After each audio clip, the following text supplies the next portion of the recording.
No, water? Don't pacify him. 2 laps, Dale, okay? All right. You are a grown man. Shut your ass up. The I Am Athlete podcast has been a breath of fresh air for fans of the show. And while it's not the first time we've seen the format where multiple ex-athletes sit down and have locker room talk, it is the first one that combines what I think are several key components that really set it above the rest. For one, you actually get real, authentic conversations. Because the personalities are so different, you don't run into the echo chamber problem that you get on so many shows where all the hosts generally have the same outlook, or one personality is so dominant that everybody else just falls in line. The fact that they all come from the same field, both figuratively and literally, they kind of have a certain kinship, but still some of their core ideas and personality traits are so different that there's always this interesting push and pull. The show has a real family vibe, and when I say family, I don't mean like, sitcom family. I mean like your actual family with your drunk uncle and your crazy cousin and your brother who got a great heart, but he be tripping sometimes. Then just to add to the family dynamic, in comes your aunt, aka Chef Nancy, who been going ham in the kitchen for the last several hours. The whole time you and your cousins and uncles was out here talking shit.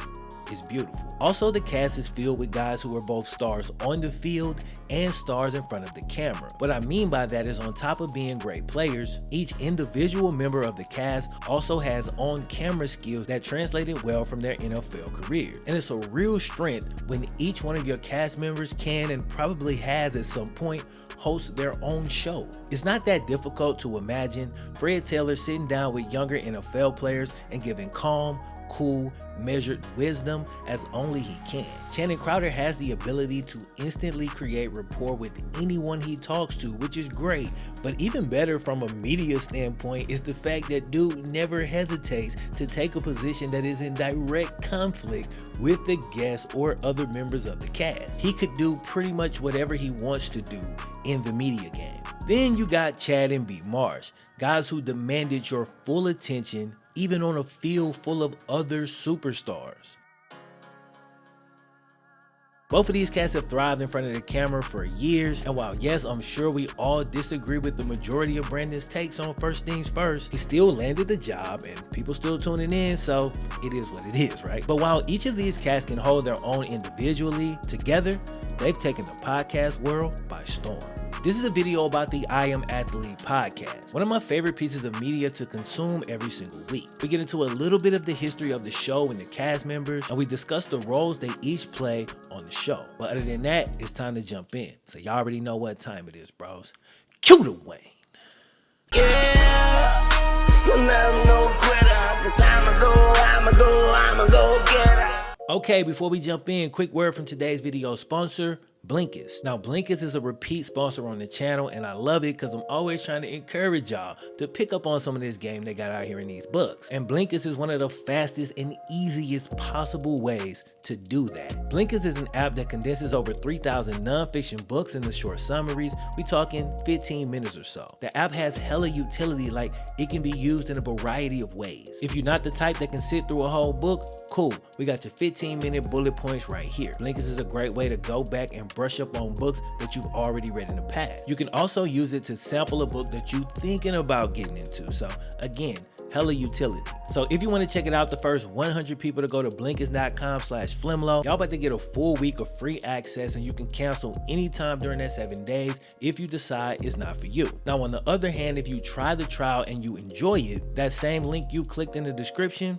that's going to give you 25% off the membership fee. Today, I want to recommend Robert Greene's The Laws of Human Nature. I think it goes pretty well with the theme of today's video. I've been reading and rereading that book for a while now, but one that I'm a little bit newer to is Peak Performance by Brad Stolberg and Steve Magnus. This one's got some great insights on how to perform at your peak, and that's whether you're an athlete, an artist, a creator, whatever you do, just going to work every day if you're interested in self-improvement at all. This is a book I would recommend. Other than that, shout out to Blinkist once again for sponsoring. Let's get into the video.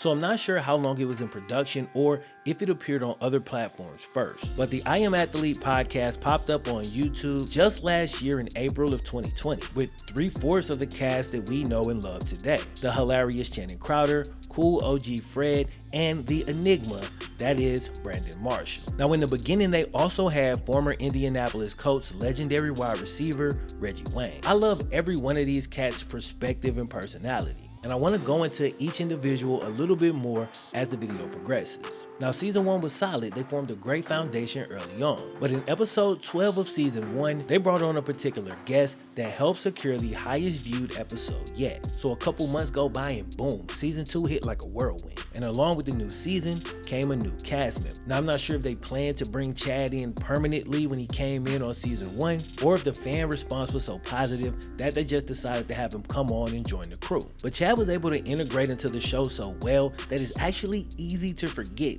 that he wasn't a member of the original cast. But the addition of the McDonald's loving, always open, gold grill wearing, Pepto-Bismol sending Ocho, aka Chad Sweet Feet Johnson, took the show to a whole nother level. Season 2 of the show really raised the bar in many ways, from the production quality to the variety of guests. But before we get to that, I think it's important to discuss the actual core reason the show is so magnetic in the first place. The chemistry and conversations between the cast members are so uncut, so authentic, it feels like you in the room. These cats often communicate as if they're in a safe, private space with just the fellas and no cameras. A space kind of like, I don't know, an NFL locker room maybe. And I gotta say this, with today's cancel culture, it is a miracle that this show can even exist. I think if every person watching this video got their phone and read back through the last week of their group chat, you're gonna see some wild shit between you and your friends that if that leaked, taken out of context, it'd be crazy. So being able to have a real, uncut, authentic conversation with your friends and then putting it out to the world is not nearly as simple as you might think. Now, all 4 casts on the show are solid and have good hearts, but they're human. So you get to see like the amazing traits along with their bullshit in real time. And I personally am a huge fan of that. The way in Wired, I can't help but analyze human behavior. I do it for every person I meet. I do it for myself constantly. Through analyzing myself, I know that I personally have so much bullshit that my friends and family have to deal with. But they love me anyway, because at my core, they know I'm a good person. When you have that self-awareness, it can be a scary proposition to be your full self on the internet, because you don't know if the hundreds of thousands to potentially millions of people watching are gonna look past your bullshit and still show you love. So I love when I watch a podcast and I get that same feeling. None of these cats are perfect and they all do things, even on the show at times, that annoy different sectors of the audience. But at the end of the day, we love them anyway. Hell, sometimes you love them because of the quirks in their personality and not even despite them. And when you allow yourself to really get into the show, it starts to feel like extended family. The way I see it, the show has 2 rock solid members who don't change a whole bunch from show to show. They're like anchors, and they kind of ground the show, if you will. That's Fred Taylor and Channing Crowder. Let's start with Fred. Fred Taylor was an NFL running back for 13 years. From 1988, when he was drafted 9th overall by the Jacksonville Jaguars, until he retired about a decade ago in 2010. During his illustrious career, Fred crossed over 1,000 yards 7 times, made a Pro Bowl and a second-team All-Pro, which is BS in my opinion. Dude definitely should have made more. Still, his time in Jacksonville gets severely slept on, and I'm sure that's for multiple reasons. Jacksonville isn't exactly a darling of the NFL, and the early narrative in Fred's career was that he was injury prone, and let's keep it real, narratives are everything. But still, even if you weren't familiar with Fred prior to the show, his numbers alone should impress you, even if you didn't know anything else. Now, Fred is the OG of the group, always calm and cool. He doesn't speak loudly, but when he says something, everybody listens and is always insightful and full of wisdom. And bro, wisdom ain't cheap, because you gotta pay for that with the most valuable currency known to man. That's time. Fred grew up in Pahokee, Florida, aka Muck City, a place we've actually discussed in the What Happened to Anquan Bolden video. It's basically a tough area where there's lots of talent but very little money. So when Fred made it out, he didn't have people close to him who were seasoned when it came to dealing with real bread. We talked about his success on the field, but Uncle Fred had some early struggles that may have actually broken some lesser men. When he first broke into the league back in the day, not having many male role models, Fred ended up forming a close relationship with his then agent, Tank Black. According to reports, Fred and Tank got really close, and Fred thought he'd finally found that male role model to help him navigate the rest of his financial life. But Frank Black turned out to be, and this is according to Yahoo News, one of the most notorious scammers in sports history.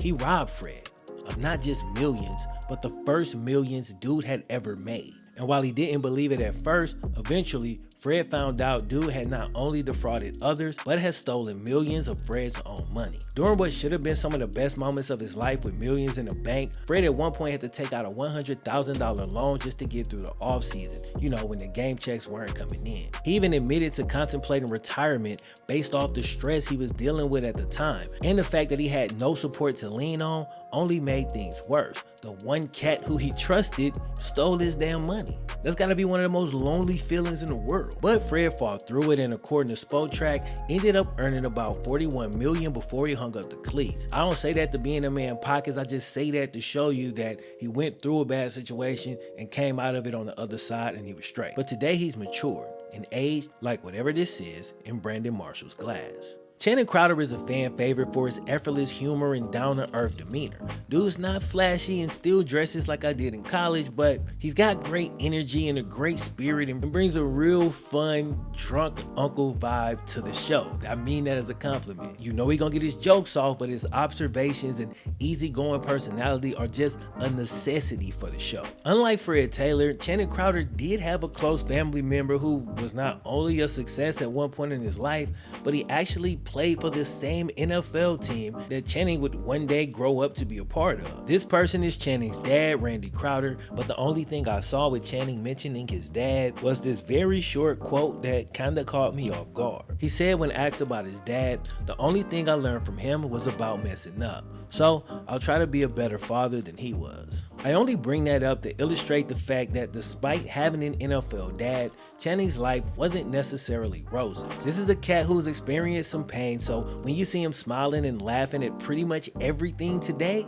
realize this is something that should be admired. After making 2 first-team All-SEC squads during his days at Florida, Channing stayed in the Sunshine State when he was drafted in the 3rd round by the Miami Dolphins back in 2005. We all know Chad and Brandon for being outspoken at times during their careers, but please don't sleep on Channing Crowder. This man ain't never had a filter. Oh, y'all can write it, get your pens out, and you keep it first.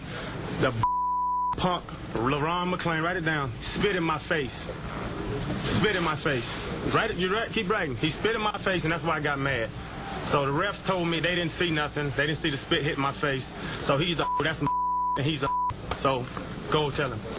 During his 6-year career, he had 2 years where he went over 100 tackles, and while he wasn't an all-pro player, he was a solid starter who could go off in any week. Of the entire cast, Channing had the shortest NFL career, only playing the 6 years, all with the Miami Dolphins. But the thing is, this wasn't by force necessarily. When his time ended with the Dolphins back in 2005, Channing had interest from several other teams, including the New England Patriots. It's been stated on the show that Channing, like Chad, is extremely cheap or frugal, if that sounds better to y'all, and he stated that he kept up with how much money he made in each game and knew he only needed $300,000 a year to live comfortably for the rest of his life. So in 2005, his wife was pregnant, and apparently he already had his $6 million nest egg that he needed. So when his contract ended, he decided to call it quits instead of jumping from team to team. And he's obviously at peace with that choice, but I can't help but to wonder what his career turns to if he does go play 2, 3, 4 years with the Patriots. It's interesting, you just never know. Either way, Channing has been there since episode 1,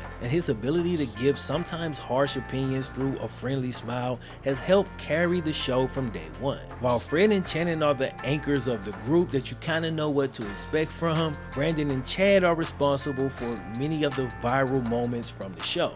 Other podcasts typically have one host who is a little more prone to quote-unquote choose violence than the other guy. But the I Am Athlete podcast has not one, but 2 of these cats.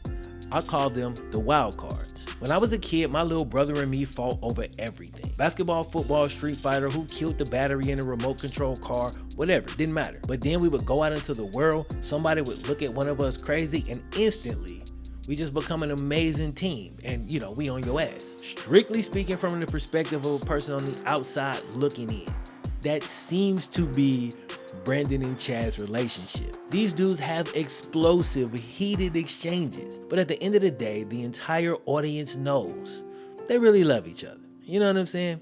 Brothers.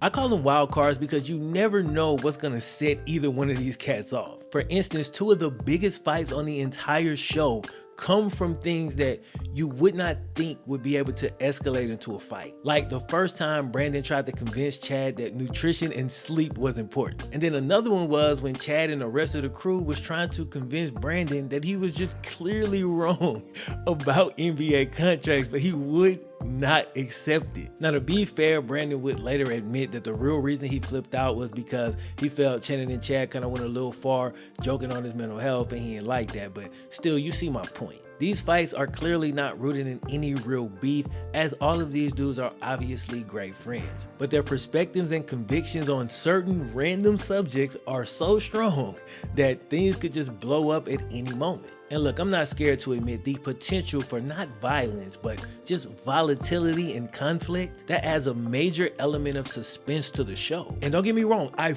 talking about fully enjoy the shows where Brandon is just chilling, sipping his wine, and Chad got his feet kicked up on the couch and barely moved the whole episode. To be honest, those are probably my favorite episodes, but the ambient threat of any topic just going left is always just kind of hanging in the air. It adds to the tension of the episode and it keeps you locked in. It does. Now, Chad is, and this is not hyperbole, Chad is one of the top 5 most interesting stars across any sport ever. Most are familiar with his brashness, trash talk, gold grill, quick feed, crazy celebrations, and of course, the name change, Ocho Cinco, right? But if you follow Chad's career, he subverts expectations constantly.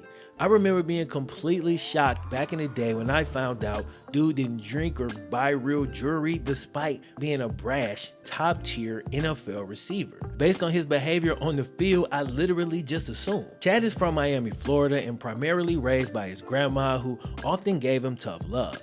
And I don't know if it's true, but there's a story out there that when dude was 10 years old, he actually stole the family car, wrecked it, and then when he got caught, he said he was trying to take it to the car wash because the car was dirty. If that did happen, I'm sure it wasn't funny at the time, but it is absolutely hilarious now. Chad has said on the show that he often wanted to hang out in the streets as a kid, but due to the promise he showed as a football player, the OGs would send him away and tell him to stick to sports. Then if he played well, they show him love via gifts, jewelry, or cash. Despite being a D1 talent, Chad had to go the JUCO route due to his grades. He balled out at Santa Monica Community College, then balled out at Oregon State. In 2001, he was a second-round pick for my Cincinnati Bengals, and the rest is history. Dude helped put the team on the map with his crispy route running and sharp tongue. He would do everything from sending the opposing DBs Pepto-Bismol to coming up with all-time classic celebrations. And while not everybody embraced him, he gained worldwide notoriety and should be celebrated for always giving the fans their money's worth when it came to entertainment and performance. And he did that all while putting together what many can argue is a Hall of Fame career. Dude still ranked 36 all time in receiving yards, only a few hundred short of Megatron and AB. And despite our Bengals teams not having postseason success, I personally do not believe you can tell the story of the NFL without Chad Johnson. Not the real story anyway. If I'm being honest, Brandon Marshall gets the most disrespect out of any cast member. I recently read a comment on my What Happened to Brandon Marshall video where a guy said he was no longer gonna watch my channel because he was so upset with the lack of disrespect toward Brandon Marshall in the video. He was mad I was showing the dude love. It's ridiculous. While I believe the core audience knows what's up, people who only see the viral clips or his appearance on First Things First are not getting a full look at B Marsh. Dude is a hardworking, driven, brilliant businessman. Y'all really gotta pay attention, bro. And people can correct me if I'm wrong, but I'm pretty damn sure he started the podcast. Yes, the one that I'm making this long ass video about. He runs multiple businesses, has 100 jobs, and he's still chasing growth. Like, what is there not to admire? Cause he have some takes you disagree with, who the hell cares? It's irrelevant. Brandon's role in the podcast is pretty interesting because he kind of plays the host, and traditionally, that's kind of a mediator role, like the person that's asking the questions and stuff like that. But he's also, like we just discussed, one of the wild cards on the show who could just flip out at any moment. I actually did a full 25-minute breakdown of Brandon's football life in the video I was just talking about. So if you want to learn a little bit more about dude's childhood and just his football life, not his actual personal life, but just the stuff that has been public, I definitely recommend going to check that out after this. Now on the field, I think something that a lot of people miss is the fact that B. Marsh was an ex-receiver, facing double teams and all of that. He had 8 whole seasons where he went over 1,000 yards receiving, and in 2 of those years, dude went over 1,500 yards. He went to 6 Pro Bowls and still holds the NFL record for receptions in a game with 21. So for cats who ain't really see dude play, do not sleep on B. Marshall. The disrespect gotta stop. He's 23rd all time in receiving yards. So the memes are hilarious and should continue, right? It's funny, it's cool to make jokes, but at least understand also, on the field, dude was a beast. Now, B. Marsh was diagnosed with borderline personality disorder back in 2011, and instead of letting it get the best of him, he used his platform to bring awareness to the mental health community, and that's before it was the cool thing to do. But due in part to that disorder, dude's had some moments in his careers where he's flipped out and done some things that he shouldn't have, and those are primarily the things that have stuck in the public's conscience. So you got your 2 anchors and your 2 wild cards, who all have history or were teammates at some point or met during earlier times in their lives. Due to all of these things we just talked about, these cats are able to have some of the most honest conversations on the internet. The guest list has ranged from legendary former NFL guys like Michael Vick and T.O. to current superstars like Cam Newton or Stephon Diggs. They jump genres better than pretty much any sports podcast I've ever seen. The Rick Ross interview was amazing. The D-Wade interview, amazing. They even had on Destroying, which I thought was super dope. And I never thought I'd say this, but all of the NASCAR stuff was fire. They dress different, talk different, act different, and have different ideas. Yet they can still sit in a room together and have great conversations every single week. And I think it's extremely important to constantly challenge your old thoughts and ideas as you grow and experience more things in life. If you and your friends still agree on every single thing, either y'all still got some growing to do or somebody lying. Healthy disagreement is part of the path forward. And if you can't be yourself with your friends, they were never actually your friends to begin with.